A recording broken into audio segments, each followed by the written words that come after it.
урматтуу өкмөттүн өкүлү, урматтуу Нурсейит Бектемир, сиздер Кыргызстандын ички маселесин Кыргызстандын Россия менен болгон сырткы маселесине чаташтырып ийдиңер да. Бул маселени буяктан чечиш керек. Чатагы бар маселени буякка алып кетилбеш керек. Анан кийин өкмөттүн өкүлү ушул маселенин демилгечиси өкмөт. Бирок журналисттер чабуулга кеткенде бирөөңөрдүн чыгып отуруп алыңар, бүт жүктүн баарын ишке айтпай чалды. Биз парламент жердин статусун өзгөрткөн жокпуз, мурунку эле бойдон калды. Бир эле сөз чечишкен жок. Асфальттын кыртышы Россияныкы, жер Кыргызстандыкы. Ошон үчүн бул күмөн сана дагы эле кала берет. Журналисттер мына ушул жерде отурушат. Сиздер баарын эшитип барып журналисттерге көрсөтүңүздөр. Бул келишим тескерисинче Кыргызстандын позициясын 1-2 кадам алдыга жылдырды. Себеби буга чейин эле пайдаланылып, бирок биз аренда албай жүргөн 58 гектарга кошумча $291,000 алып атабыз. Ушунча акча төлөбөгөндүк үчүн өткөн чака 4,5 миллион алып атабыз, туурабы? Ошондо бардыгы 4,791,000 кошумча алып атабыз. Бул биринчи. Экинчи, муну Кыргызстан, Россия өкмөтүн пайдаланат. Үчүнчү, келечекте аренданын сурап өткөндө Кыргызстан өтөт. Ушул 3 сөздү айтканга өкмөттөн бир киши чыккан жок да. Мен суранар элем.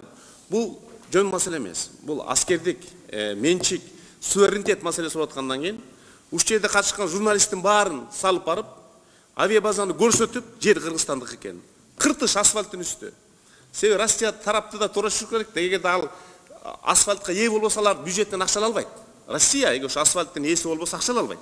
Ошон үчүн алар жанагы кыймылсыз мүлктүн асфальттын кыртышынын үстүн, ал асфальтты оодарып салсаң жер биздики.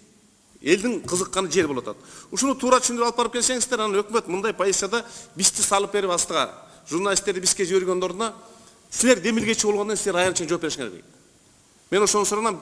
Бул жумада эле журналисттерди эшитип барып, авиабазаны көрсөтүп, жерди көрсөтүп, аренда болгон жерди көрсөтүп, могу цифраны так айтып берип, Минюстун заключениясын беришиңер керек. Жана Чыныбай Акунович айткан Тентимиштин маселеси бул биздин граждандар, биздин гражданын жери арендага кетип атканда, ал само собой разумеется, чечип бериш керек маселени. Рұқсатпы? Нурсейит Бектемирович. Урматтуу Гана Кылпаш, сунушуңузга рахмат. Бул жөнүндө сизге да кирип мен сүйлөшкөнмүн баягы өткөн жумаларда. Биз ушуну уюштуралы деп ойлогонбуз. Бирок бүгүнкү күнү өзүңүздөр билесиз, карантинный мероприятие болуп атат. Өзүңүздөр да барып журналисттер барып көрсөтөбүз буюрса. Баарын уюштуруп, анан генералдык штабтын атынан, ГКДОнун атынан маалыматтар кеткен. Телевизордон да чыккан, жаңылыктардан, анан интернет булактардан чыккан, колдон келишинче кылыштык. Бирок сиз айткан ошол жерде барып көрсөтүш керек деген ойда туура. Бул жогорку кеңештен өткүчө көрсөтүңүз. Ызычуу азы болуп атат да. Муну кышта көрсөткөн кажети жок. Бир-эки журналист эчтек болбойт да. Азаттык, BBC, КТР, 3-4 журналист жана бүт жалпы эл көрөт. Себеби элде мындай бир түшүнүксүз жагдай пайда болуп калды да.